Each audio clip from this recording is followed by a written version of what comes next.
Hi and welcome to the iOS mobile application session. मैं हूं Fahd Hussain. उम्मीद करता हूं बहुत अच्छे मिजाज में होंगे। ये हमारा आज का 40 सेशन है और इस सेशन के अंदर हम iOS में देखेंगे हम डाइस रोलिंग एप्लीकेशन एक छोटी सी जो कि एज लाइक अ गेम किस तरह से बना सकते हैं। लिहाजा वीडियो को फर्दर स्टार्ट करने से पहले बताता चलूं कि इससे रिलेटेड प्रीवियसली जितनी वीडियो हैं वो मेरे यूट्यूब चैनल पर मौजूद हैं और उससे रिलेटेड जो भी कोड्स होते हैं वो मेरे ब्लॉग पर मिल जाएगा। तो आप गूगल पर आकर फहद हुसैन CS से सर्च करके मेरे blog Fahad Hussain CS blogspot.com, जबकि इसी तरह फहद हुसैन CS से ही आप मुझे मेरे यूट्यूब चैनल पे भी सर्च करके मेरे यूट्यूब चैनल पर आने के बाद प्लेलिस्ट पर पहुंचेंगे और वहां iOS और उससे रिलेटेड डिफरेंट वीडियोस मौजूद हैं including Swift programming language. With ease आप उन्हें वॉच कर सकेंगे।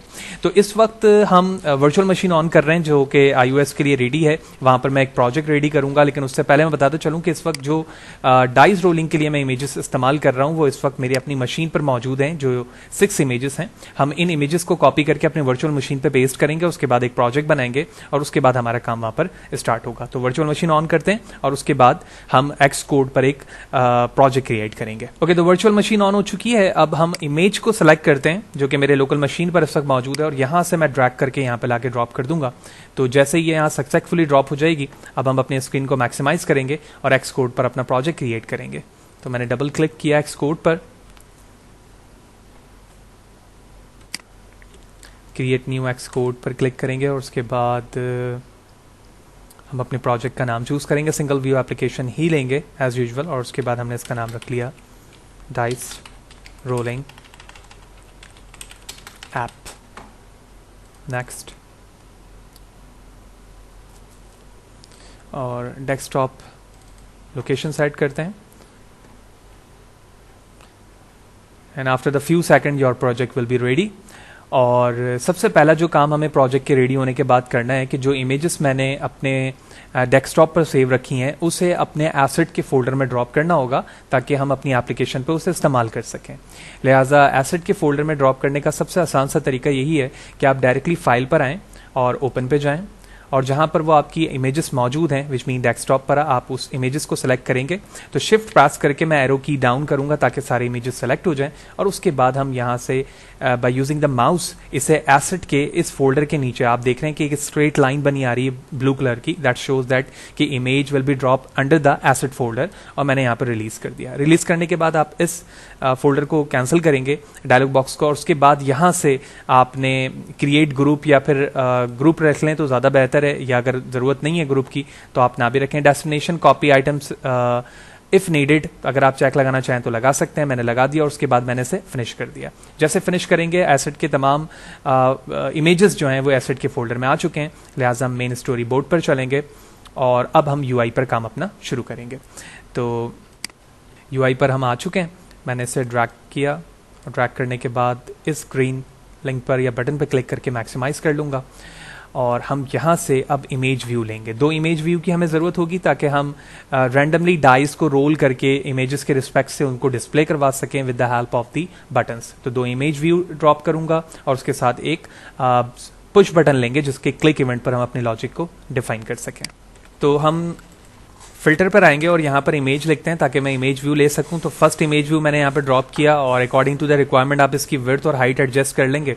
इसी तरह मैंने एक और इमेज व्यू ड्रॉप किया और इस इमेज व्यू को आप डायरेक्टली कॉपी पेस्ट भी कर सकते हैं और अगर आप सेकंड ले चुके हैं या सेकंड लेने के बाद उसकी विड्थ हाइट कर रहे हैं तो इस तरह से उसकी विड्थ और हाइट को इसके मुताबिक एडजस्ट करके आप यूं करके मूव कर सकते हैं ताकि इक्वल और विड्थ हाइट रहे। तो बेहतर तरीका यही है कि पहले लेने के बाद उसको कॉपी पेस्ट कर दें। तो 2 हमारे पास इमेज व्यू हो गए और 2 इमेज व्यू के बाद हम यहाँ पर एक पुश बटन ले लेंगे सिंपल, जिसके इवेंट पर मैं लॉजिक को कॉल कर सकूंगा।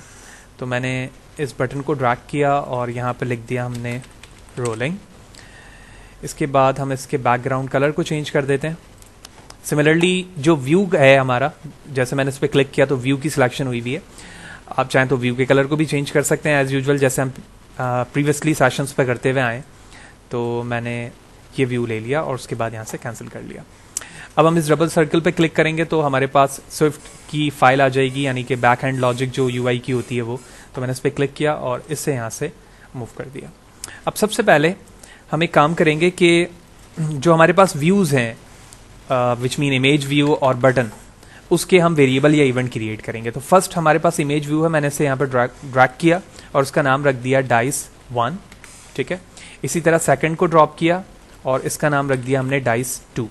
उसके बाद हमारे पास पुश बटन है, उस पुश बटन को ड्रॉप करने के बाद मैं इसका क्लिक इवेंट बनाऊंगा, लिहाजा मैंने यहाँ से एक्शन लिया। टाइप में से हम यूआई बटन लेंगे और कोई भी मीनिंगफुल नाम रख लेते हैं हम इसका, तो मैंने इसका नाम रख लिया रोलिंग इवेंट, दैट्स इट, और एंटर प्रेस कर लिया। अब सबसे पहले लॉजिकली इमेजेस को कॉल करने के लिए हमें कुछ वेरिएबल्स बनाने होंगे और उन इमेजेस को एज अ एरे भी इस्तेमाल करना होगा, जो इमेजेस मैं एसेट के फोल्डर में ऑलरेडी ड्रॉप कर चुका हूं। तो मैंने एक वेरिएबल बनाया इंडेक्स 1 के नाम से, जो कि इंटीजर टाइप होगा, और उसमें डिफॉल्ट यानी एट द स्टार्टिंग मैंने 0 सेव करवा दिया। इसी तरह इंडेक्स 2 लिया हमने इंटीजर टाइप का, और इसमें भी हमने 0 स्टोर करवा दिया। उसके बाद मैं एक एरे बनाता हूं, तो मैंने एक एरे बनाया डाइस इमेजेस के नाम से, इंटीजर टाइप का, और उसके अंदर हम इमेज के नाम को लिखेंगे, जो इमेज का नाम है जो एसेट के फोल्डर में ड्रॉप किया था। तो जो 6 इमेजेस हैं उसमें पहले का नाम डाइस 1 से ऑनवर्ड 6 तक है, तो मैंने लिखा डाइस 1 और उसके बाद इस कंटेंट को कॉपी कर लिया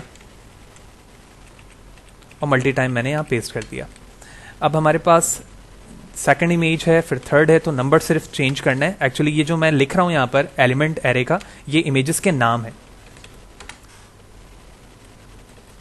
5 and last one is a 6, और उसके बाद हमने यहाँ से कॉमा हटा दिया।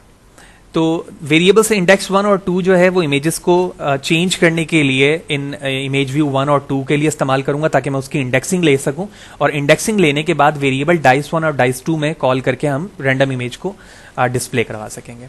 अब रैंडम इमेज डिस्प्ले करवाने के लिए हमें एक फंक्शन बनाना पड़ेगा, तो आप कोई भी मीनिंगफुल नाम रख सकते हैं उस फंक्शन का, तो मैंने उसका नाम रख लिया रैंडमाइजर,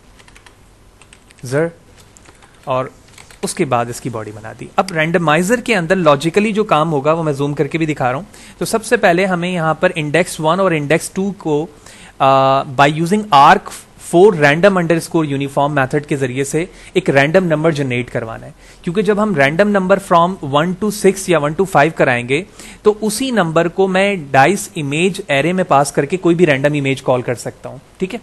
लिहाजा इंडेक्स 1 वेरिएबल जिसमें एट द स्टार्टिंग मैंने 0 सेव करवाया हुआ है, उसे मैंने लिया और उसके बाद कहा कि इन टाइप वैल्यू रिटर्न होनी चाहिए from arc for random uniform, ठीक है। और इस यूनिफॉर्म के पैरामीटर के अंदर आप वो नंबर पास कर देंगे जो आप रैंडमली क्रिएट करवाना चाहते हैं नंबर्स। तो हम अपर बाउंड वैल्यूज यहां पे लिखते हैं, क्योंकि इंडेक्स ऑलवेज स्टार्ट फ्रॉम 0, लेकिन 6 लिखने का मतलब ये है कि एक अपर बाउंड वैल्यू, तो वो एक सब्ट्रैक्ट हो जाएगी, 0 से 5 तक ही वैल्यू को वो रैंडमाइज कर पाएगा। तो इंडेक्स 1 वेरिएबल का नाम है, तो मैं यहाँ पर 1 लिख देता हूँ। उसके बाद मैंने सेम लाइन को यहाँ से कॉपी किया, कॉपी करने के बाद पेस्ट किया फॉर इंडेक्स 2 वेरिएबल, तो यहाँ पर हमने लिख दिया 2। तो इंडेक्स 1 और 2 के अंदर रैंडम कोई भी नंबर्स आएंगे और उस नंबर को मुझे अपने एरे में पास करना होगा, एरे के इंडेक्स में, ताकि कोई भी इमेज वहां पर रैंडमली आ जाए। और वो जो इमेजेस आएंगी उसे डिस्प्ले करवाना है मुझे डाइस 1 एंड डाइस 2 वेरिएबल में, जो कि इमेज व्यू का नाम है। लिहाजा मैंने कहा डाइस 1 डॉट इमेज, यानी इसमें एक इमेज शो हो, कौन सी, तो मैंने कहा UI इमेज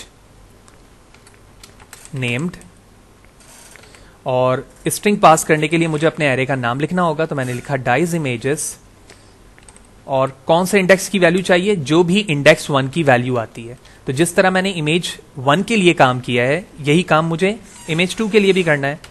तो मैंने इसे पेस्ट किया और यहां पर 2 लिख दिया, और इसी तरह यहां पर भी 2 लिख दिया।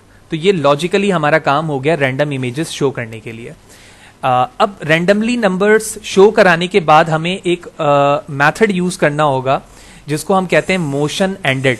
मोशन एंडेड का मतलब ये है कि जो एनिमेशन प्रोड्यूस होगी या फिर रैंडम नंबर जनरेट होकर डिस्प्ले करवाया जाएगा, वो उसी बिल्टन मोशन एंडेड मेथड के जरिए से ही होगा। लिहाजा मैं रैंडमाइजर मेथड्स के बाहर आता हूं और यहां लिखता हूं ओवरराइड फंक्शन विच मीन फंक, और मैंने लिखा मोशन एंडेड। तो आप देख रहे हैं यहाँ पर इंटेलिजेंस में मोशन एंडेड मेथड हमें मिल रहा है। मैंने इस पर ये सिंगल वाला डबल वाला हो गया, तो मुझे इससे हटाना होगा। अब मैंने दोबारा लिखा यहाँ पर मोशन एंडेड, ये सेकंड पे आ रहा है, मैंने इसे क्लिक कर दिया, तो ये मेथड आ चुका है।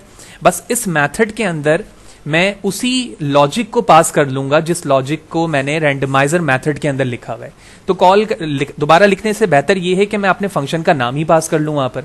तो लिहाजा मैंने इस फंक्शन के नाम को कॉपी किया और इस मेथड में यानी मोशन एंडेड फंक्शन के अंदर इसे एक्सेस कर लिया। That's it. अब हमें इसी नेम को अपने उस रोलिंग इवेंट के अंदर भी कॉल करना है ताकि जब जब बटन को क्लिक किया जाए तो वो दोनों random images dice one variable and dice two variable के जरिए से मेरे दोनों इमेज व्यू पर डिस्प्ले हो जाए। ठीक है, तो लिहाजा हम यहां पर आते हैं और यहां पे भी रैंडमाइजर को मैंने एक्सेस कर लिया।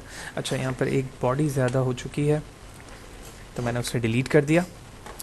एंड ये हमारा लोड इवेंट है और ये हमारा डिफॉल्ट तौर पर जो मेमोरी वार्निंग मेथड आ रहा होता है फंक्शन, वो यहाँ पर मौजूद है। तो इस तरह से ओवरऑल हमारा लॉजिक यहाँ पर कंप्लीट हो चुका है डाइस रोलिंग के रिस्पेक्ट से, जिसमें हमने लॉजिकली 6 इमेजेस का इस्तेमाल किया है और उन 6 इमेजेस को randomly by using arc for random uniform function के जरिए से रैंडम नंबर जनरेट करा रहे हैं और उसे इमेज व्यू पर डिस्प्ले करवा रहे हैं। तो लेट्स सी, प्रोग्राम रन करते हैं। ओके, सिमुलेटर रेडी है। रोलिंग के बटन पे क्लिक करते हैं और जैसे मैं क्लिक करता जा रहा हूं आप रैंडमली दोनों डाइस की इमेजेस को चेंज होता हुआ देख रहे हैं, जो कि हमारा टास्क था। और इस तरह से सक्सेसफुली हमने एक रोलिंग रैंडम जनरेशंस क्रिएट कर लिया जिसके जरिए से हम रोल करते हुए डिफरेंट इमेजेस को यहां पर कॉल कर पा रहे हैं।